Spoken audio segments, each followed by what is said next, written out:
रामचंद्राय नमः ये पुण्यपत्रं ब्रह्मणाय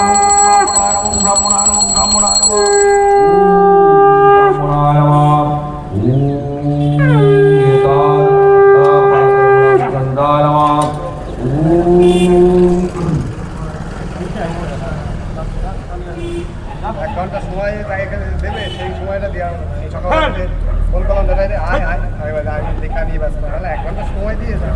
সকালবেলায় কবে পাওয়া যায়, রাত্রিবেলা করে রেখেছি তাই তো দিনের বেলা করলে ছোটোবেলায় ছোট রাত্রি 10টা পর্যন্ত রেডি করে ओम अखंडमंडलाकारं व्याप्तं येन चराचरं तत्पदं दर्शितं येन तस्मै श्री गुरवे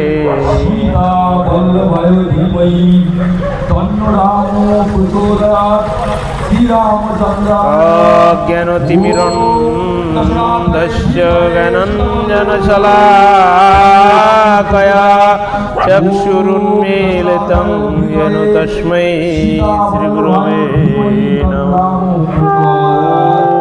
ॐ राम रामचन्द्राय नमः।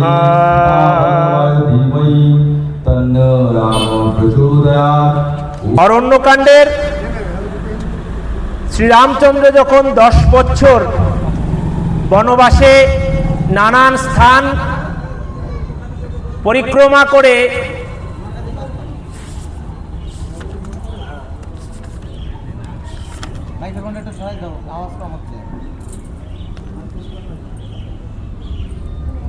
পঞ্চবটী বনে এসে উপস্থিত হন, সেই পঞ্চবটী বনে তিনি সরজু নদীর তীরে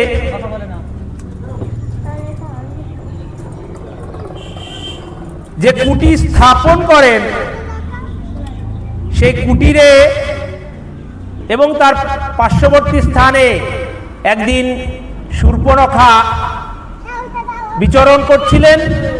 সেই শূর্পণখার বিচরণ এর পরিপ্রেক্ষিতে যখন রামচন্দ্রের সঙ্গে শূর্পণখার দেখা হয়, শূর্পণখা শ্রীরামচন্দ্রকে প্রেম নিবেদন করে এবং প্রেম নিবেদনে অস্বীকৃত হয়ে যখন লক্ষণের দিকে শূর্পণখাকে বলেন যে তাহলে লক্ষণ এখানে আছেন যিনি অতীব সুন্দর এবং তিনি এখনো অবিবাহিত, তুমি তাকে প্রেম নিবেদন করো।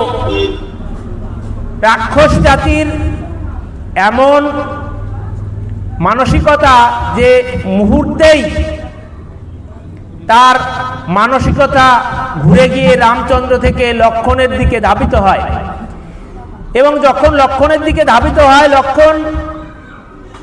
লক্ষণকে গিয়ে শূর্পণখা প্রেম নিবেদন করে এবং সে প্রেম নিবেদন করে বলে যে তুমি এই জঙ্গলে একা, এই বনবাসে একা আছো, এই বনবাসে একা কেন থাকবে, তুমি আমাকে বিবাহ করো, আমি তোমার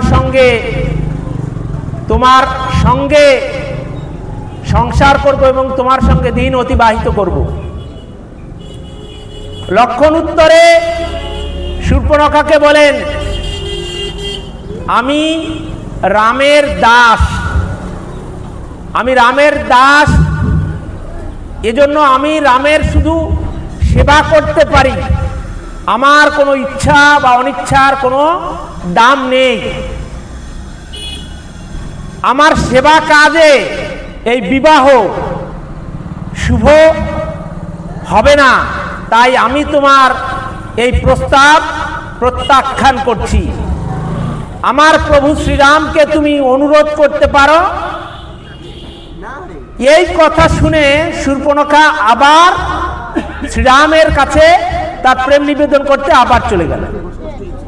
এবার যখন প্রভু শ্রীরাম তার এই প্রেম নিবেদন প্রত্যাখ্যান করলে তখন শূর্পণখা মা সীতাকে মুখ খুলে হা করে গ্রাস করার চেষ্টা করে।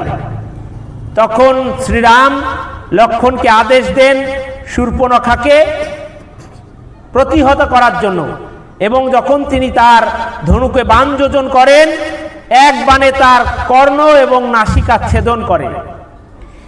এবং এভাবে কর্ণ নাসিকা ছেদিত অবস্থায় খর ও দুঃসনের কাছে গিয়ে উপস্থিত হন। তার ভগিনীর এই পরিস্থিতি দেখে তারা দু ভাই খর ও দুঃসন 14 জন সেনাপতি তাকে পাঠান এবং এক বাণে শ্রীরামচন্দ্রের এক বাণে সেই 14 জন সেনাপতি নিহত হন। এই কথা যখন এসে শূর্পণখা খর ও দুঃসনের কাছে বলে, তারা এবার 14,000 সৈন্য পাঠায়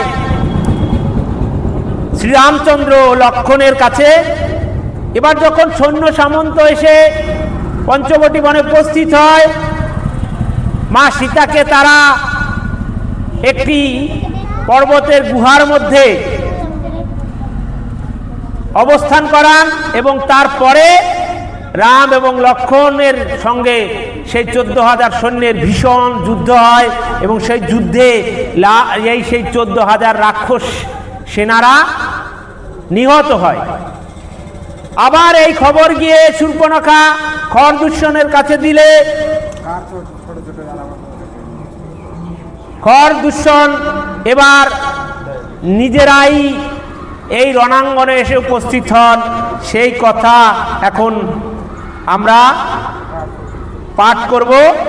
জয় শ্রীরাম। রামেরও সংগ্রাম যত শূর্পণখা দেখে, শঙ্কাকুলা লঙ্কায় চলিল মন দুঃখে। রাবণে কহিতে যায় আত্মসমাচার, নাক কান কাটা তার বিভৎস আকার। যার কাছে যায় রাঁড়ি সেই ভয় পায়, খেয়ে খর দূষণে রাবণে খাইতে চায়। সভা করি বসিয়াছে রাবণ ভূপতি, সুরগণ সহিত যেমন সুরপতি। নিজ নিজ স্থানে বসিয়া আছে মন্ত্রীগণ, হেনকালে শূর্পণখা দিল দর্শন। নাক কান কাটা তার মূর্তি খানি কালি, সভা মধ্যে রাবণের দেয় গালাগালি। শৃঙ্গার কৌতুকে রাজা ঠাকুর রাত্রি দিনে, রাক্ষস করিতে নাশ রাম এ ভুবন এলো বনে। স্ত্রী মাত্র তাহার সঙ্গে কেহ নাহিয়ার, যত ছিল দণ্ড কেতে করিল সংহার। হস্তি ঘোড়া নাহি তার যেন কি দোসর, কেতকে রাক্ষস মারে রাম একেশ্বর। শুনি শূর্পণখার মুখেরও বিবরণ, হাহাকার করিয়া জিজ্ঞাসে দশানন। কতেক কটকতার কি প্রকার বেশ, ভয়ঙ্কর বনে কেন করিল প্রবেশ। কাহার নন্দন রাম কেমন সম্মান, কেমন বিক্রমী কে কেমন ধনুর্বান। শূর্পণখা বলে দশরথের নন্দন, পিতৃসত্য পালিয়া বেড়ায় বনে বন। তপস্বী বেশ ধরে নহে কোন মুনি, সঙ্গে করিল এ ভ্রমে সুন্দর রমণী। 14,000 রাক্ষসে বনে ছিল, একা রাম সকলের সংহার করিল। রামেরও কনিষ্ঠ সে লক্ষণ মহাবীর, তার সহ সমরে হইবে কে বা স্থির। রামেরও মহিষী সীতা সাক্ষাৎ পদ্মিনী, ত্রৈলোক্য মোহিনী রূপে পরমা কামিনী। সীতার রূপেরও সমান আর নাহি নারী, উর্বশী মেনকা রম্ভা হারে রূপে তারি। যেমন মহৎ তুমি পুরুষ সমাজে, তার রূপ কেবল তোমাতে মাত্র সাজে। রামের ভাড়াও তার আর ভাড়াও লক্ষণে, আনহর মণি রত্ন যত্নে এই ক্ষণে। যেমন সন্তাপ দিল সে রাক্ষস কুলে, তেমনি মরুক সে সীতার শোকানলে। শূর্পণখা যত বলে রাজা সব শুনে, সুন্দরী সীতার কথা ভাবে মনে মনে। যুক্তি করে রাবণ বসিয়া সভাস্থানে, রামে ভাড়াইয়া সীতা আনিব কেমনে, রাক্ষসের মায়া নর বুঝিতে কে পারে, শূর্পণখা কান্দিল রাবণ বধিবারে, কেহ শূর্পণখার কথায়া মন্দ হাসে, গাইল অরণ্যকাণ্ড গীতকৃত্তিবাসে। জয় জয় শ্রীরামচন্দ্রের জয়, জয় জয় শ্রীরামচন্দ্রের জয়, জয় জয় শ্রীরামচন্দ্রের জয়।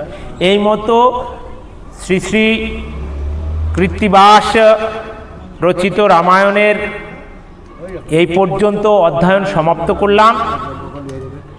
আবার এই রামকথা আবার হবে এবং প্রতিদিনই হবে। আপনারা যদি শুনতে ইচ্ছা করেন তাহলে আমার ইউটিউব চ্যানেলে আপনারা লক্ষ্য রাখতে পারেন, এখানে প্রতিদিনই রামকথা এবং কৃষ্ণ কথা পাওয়া যায়। এখনকার মতো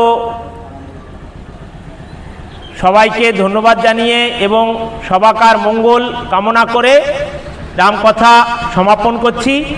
জয় জয় শ্রী রামচন্দ্রের জয়, জয় জয় শ্রী সীতাপতি রামচন্দ্রের জয়, জয় জয় রামচন্দ্রের জয়।